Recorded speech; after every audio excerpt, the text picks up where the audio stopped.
Hi, my name is Barb Nangle. I'm the founder of Higher Power Coaching and Consulting. I want to welcome you to my podcast, Fragmented to Whole, Life Lessons from 12-Step Recovery.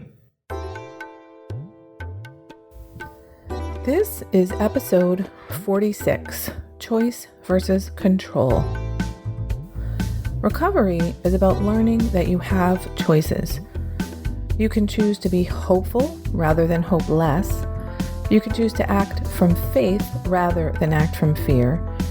You can choose to enjoy life rather than merely survive it. If you think about it, addiction and compulsion are the opposite of choice. So that's where we're headed when we get into recovery.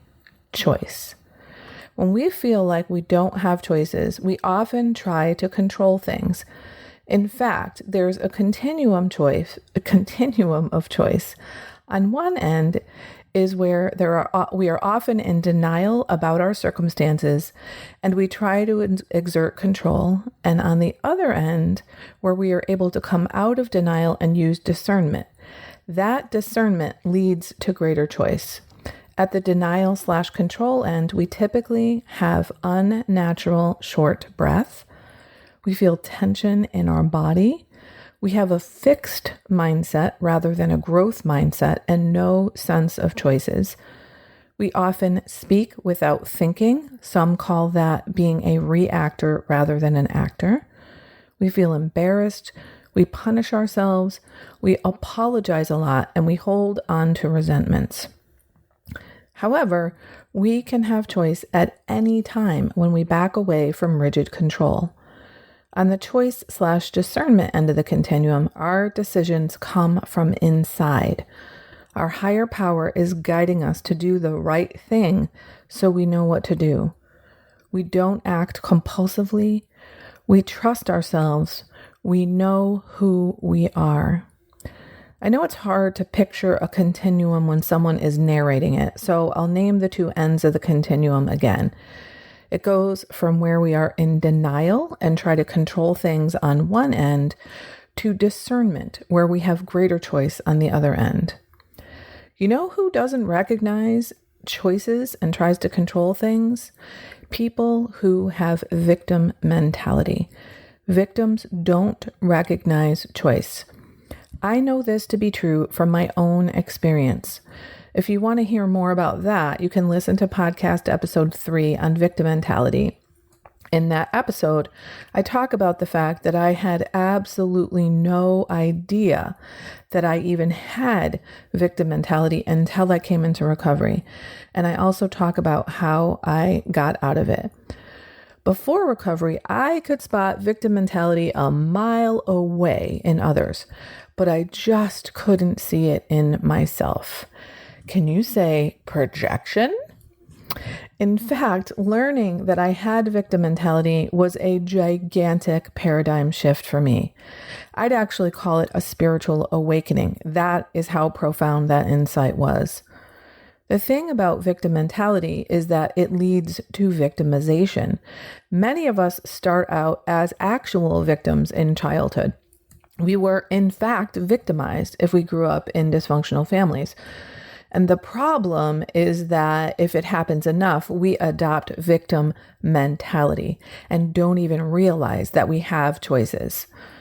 The thing that opened the door for me to be able to see that I had victim mentality had to do with my prior romantic relationships. I used to say, if he would just fill in the blank, then this relationship would be fine. In other words, I didn't feel like I had any say. I didn't feel like I had anything to do with the quality of the relationship. Like he was entirely responsible for everything about the relationship, which I can see now is ludicrous. But at the time, I didn't feel like I had any choice in the matter. I felt like I was at the mercy of everything he did, whoever he was at the time. In other words, I was a victim of the situation. I wasn't willing or able to see that my part in it was sticking around or not saying what I wanted. I had choices, in fact, but I couldn't discern that that was so. I could have left the relationship. I could have set boundaries, but those didn't feel like choices. Once I began to see that I had victim mentality in my romantic relationships, as I started working on recovery, I started to see that I had it all over the place. When I was in traffic, I acted like the traffic was happening to me. I was upset that there was traffic on the highway, which was built for traffic, by the way. It was not built for Barb so she could have her own individual road that no one else could use. I felt victimized by fucking traffic. Another example of how victims don't feel like they have choice has to do with somebody that I know in recovery who owned a motorcycle shop. They had victim mentality, as many of us do, when they came into recovery. So for years, they felt victimized by the mechanic at their shop. The mechanic was a really toxic person, and the owner of the shop felt like they really didn't have a choice about the guy. They felt like they had to put up with this asshole who treated other employees and their customers like shit. For 15 years, they put up with his shit because they didn't think they could do anything about it. When the reality was, they could have hired another mechanic. Or honestly, they could have learned how to fix bikes themselves if it was that important to them, if they really wanted to. But instead, they felt like it was a no-win situation, and they had absolutely no choice in the matter. This is an example of the black and white thinking that many of us in recovery have.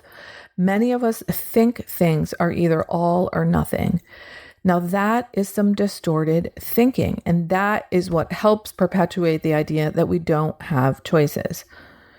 What happens when we come into recovery is that we learn that we actually do have choices, that we don't need to try to control the situation just because we're trying to protect ourselves and make that situation where we feel we have no choices as safe as possible. Real life is mostly gray. There are very few circumstances under which things are truly black and white. So if you want to have greater choice in your life, do the 12 steps of recovery, and you will learn that you do not have to have rigid control. You can let go and use the skills of discernment to make choices about your life and how your life is going to go. You'll get the wisdom to know the difference between what you can and cannot control. That is, you can control your choices. You cannot control other people, places, and things, and you cannot control other people's choices.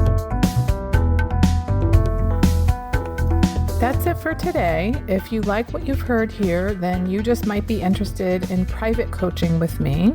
If that sounds like you, head on over to my website, which is higherpowercoachingandconsulting.com, and click on the contact menu. I'd be happy to schedule a consultation with you to help you make lasting changes in your life, like I've made deep, lasting changes in my life.